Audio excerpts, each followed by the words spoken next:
Hello guys, অনেক দিন পরে তোমাদের কাছে ভিডিও নিয়ে হাজির হয়েছে। তো আজকের ভিডিওর মূল টপিক হচ্ছে কাটা মুকুটের একটা গাছ। আসলে এই গাছটা আমি একটা জায়গা থেকে এনেছি।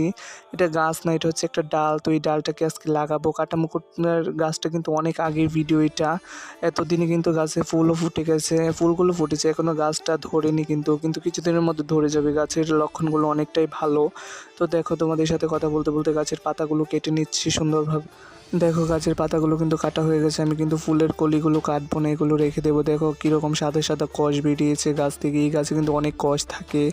তো দেখো, অনেক সুন্দরভাবেই কাটা হয়ে গেছে। দেখো, ফুলগুলোও কিন্তু অনেকটাই সুন্দর লাগছে এবং উপরেও কয়েকটা কুশি আছে। এই কুশিগুলো থেকেই গাছটা বাঁচবে। তো দেখো, গাছের গোড়ায় আমি হলুদের গুঁড়া লাগিয়ে নিয়েছি। এটাকে শুধু নর্মাল মাটিতেই লাগাবো। এখানে কিছু নর্মাল মাটি নিয়েছি, এই মাটিতেই শুধু গর্ত করে জাস্ট লাগিয়ে দেবো। তোমাদের কাছে কিন্তু এই ভিডিওটা অনেক দিন আগে শেয়ার করছি, কারণটা আমি একটু অসুস্থ ছিলাম সেই কারণে। তো দেখো, গাছটা লাগানো হয়ে গেছে। তো আজকের মতো এতটুকুই, সবাই ভালো।